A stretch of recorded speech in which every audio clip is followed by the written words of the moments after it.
What's up guys, it's Convicted here, and this is my color correction video. I know it was a little late, I said I'd release it yesterday, but I ended up having a power outage that took out my render, and I didn't save the project markers, so I had to restart from scratch. But yesterday morning, I had no time as I had to make it to work. So with that all being said, let's just jump right on into it.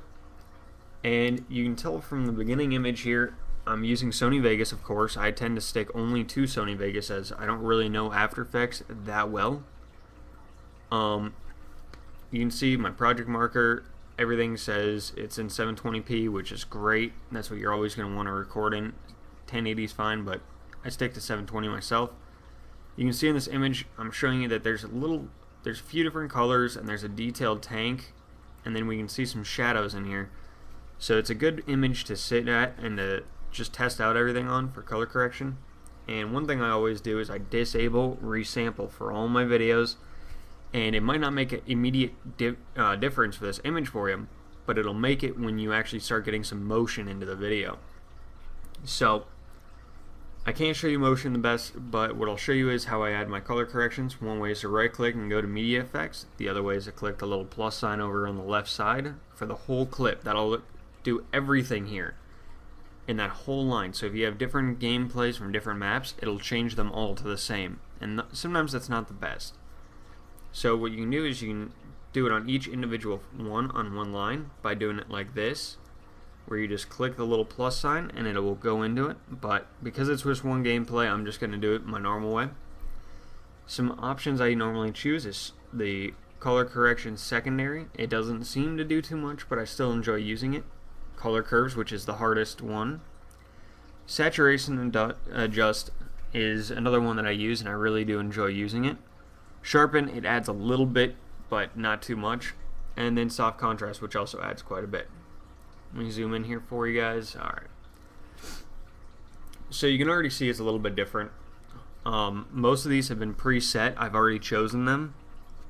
I'll go back to that screen in just a second.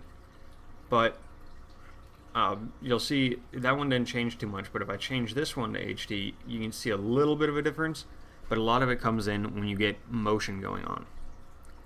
But all these numbers are pretty much custom.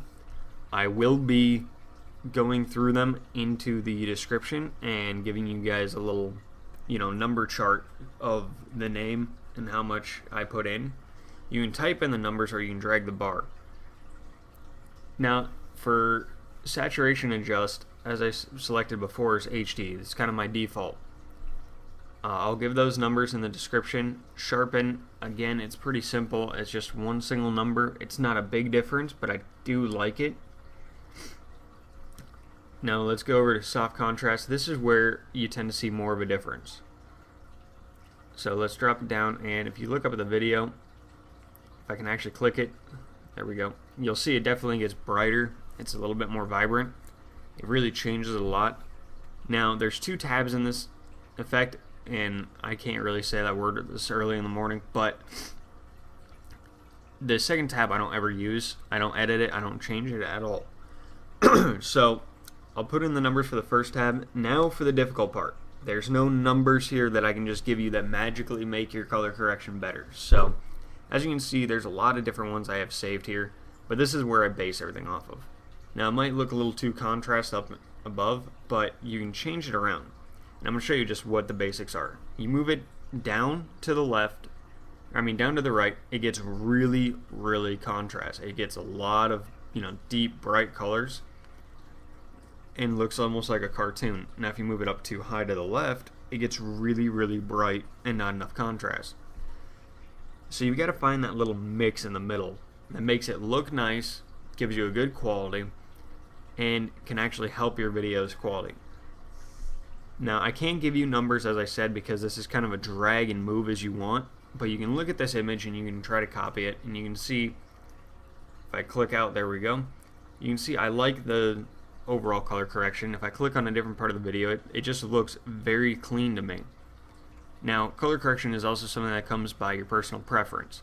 One thing I really like to do is I like to get one of these pictures like this where there's a lot of depth, there's a lot of different signs in the background, signs in the front, different colored greens over here, some reds over here and here, and then a little bit here with some shadows, and it really allows you to see a lot of the video, or a lot of the quality that you're going to get in your overall video.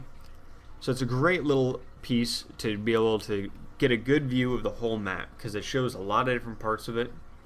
And what you can do for these little effects is you can drag it into another window. But another nice thing is you can save these presets. Like this is Invasion, I'm going to save it as a preset. Now if I ever get another Invasion gameplay, I can just drag it down to Invasion. Unfortunately, I'm a lazy bastard and I don't ever do that.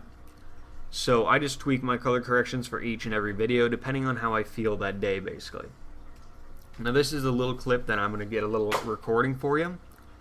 And what I'm going to do for you is I'm going to render it, I'm going to put it on this video. Now my render settings here is my normal 6 megabytes per second. It's just the default, there's nothing custom. But when I go for that really nice quality that I sometimes put up for you guys, unfortunately the clip just is huge though. But quality VBR, so you have this really good audio, another quality VBR, and I put on the double NTSC. That just really makes the motion blur kind of disappear, and it really helps it. So I'm going to render it in that, but I'm going to retransfer this whole video into 6 megabytes, so it's not going to give you the full quality. But I'm going to start rendering this, and once this is done, I'm going to put this and the clip together, and I'll post it up on YouTube.